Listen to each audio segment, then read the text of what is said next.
The Chicago Bears played in a toilet bowl game earlier this year against the Denver Broncos when it was an 0-3 team versus another 0-3 team. But now we're in a very similar spot, except now it's in prime time. The Chicago Bears, who are 2-7, take on the Carolina Panthers, who are 1-7 at home during their Week 10 matchup at Soldier Field. This is a very interesting game because there's so many different situations that can help project the future of each franchise. But to start, Justin Fields is potentially making his return in this game. And to break down some of those more scenarios, as Fields does have an impact on that, if the Bears win this game, one of their top 3 picks gets better and the other one will get worse potentially.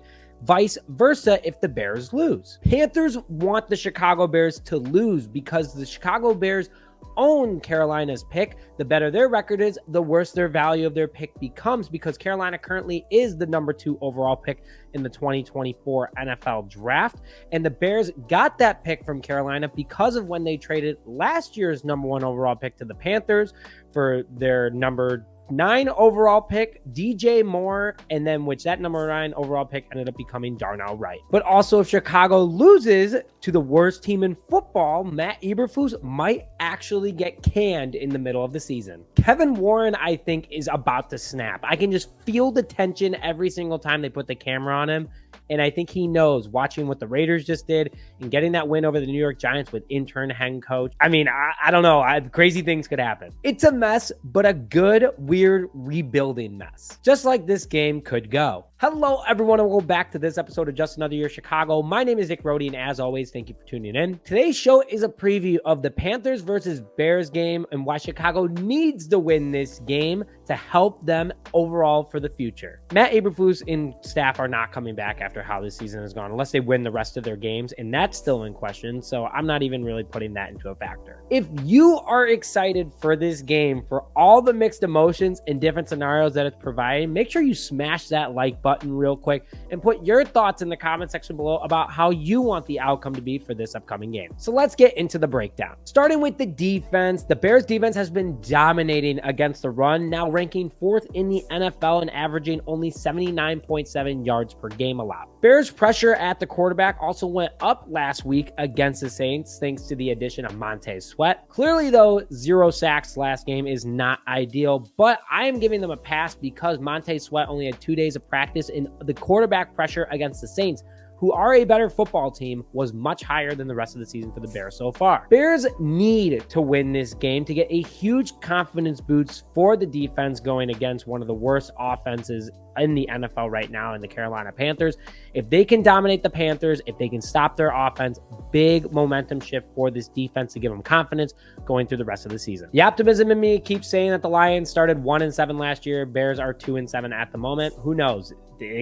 Crazy things can happen in the NFL. I am feeling very confident for this defense though. Panthers offensive line is terrible this year. And, as you can see, Bryce Young folds under pressure very quickly. If I am Matt Eberflus again, who is currently on the hottest seat in the Chicagoland area, especially in the sports industry, I am sending the house every single chance that I get to go after, improve that this defensive line is working, that his defense does work, and they can get after the quarterback. Which is also annoying because when he was in the situation to be on the hot seat against the Commanders, he did that, and they had 4 sacks in that game. Stop being a dingus. Seriously. Eberflus is just being a flat-out dingus. But also this defense, with how TJ Edwards, Jack Sanborn, Andrew Billings, and Montez Sweat have been playing, along with Jalen Johnson in the secondary in a big last game for Kyler Gordon, they need to shut down this Carolina offense and keep moving forward. Going to the Bears offense in their impact, I honestly don't know who I want quarterback to be this upcoming Thursday night. Justin Fields has been limited so far through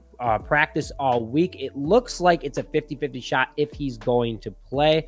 But the Panthers actually have a super tough pass defense, ranked 5th in the NFL and only allowing 176 yards per game.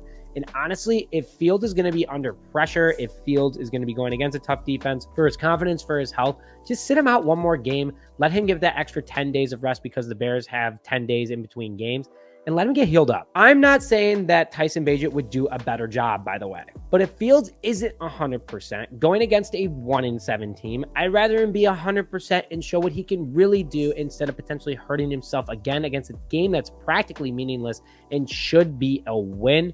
I want to know if Justin Fields is the guy moving forward, or like we were saying, how important this game is from a draft picks perspective if we're going to have to use it on a quarterback. But I think if Luke Getsy even has a brain cell, which I don't know if he does, he's going against one of the worst run defenses in the NFL. And if I'm Luke Getsy, I'd be going, maybe I should actually run and have a good run game against one of the worst run defenses. Panthers are ranked 28th against the run. That is where you're going to see them have to rip this defense apart. And I would really like to see the Bears just absolutely do something with Deontay Foreman if Khalil Herbert has limited rep.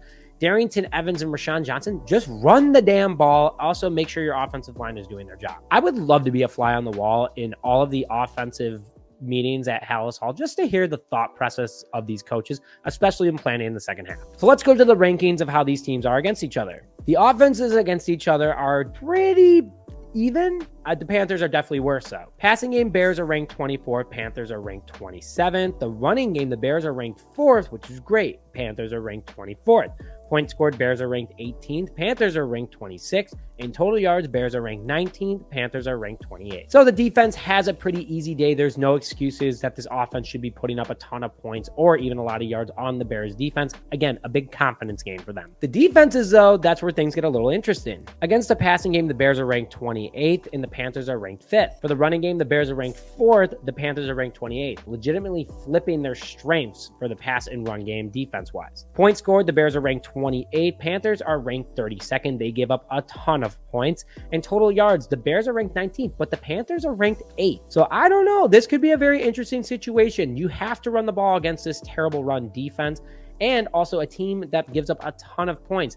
But passing the ball, I don't know. It could be a crapshoot. So let's go into my 3 keys of the game. Kind of been pounding the table about it, but run the damn ball with Deontay Foreman. Foreman, since playing actually this year when he was a weird healthy scratch a few times, averages 4.2 yards per carry. He has 2 rushing touchdowns and over 280 total rushing yards on the season in his appearances.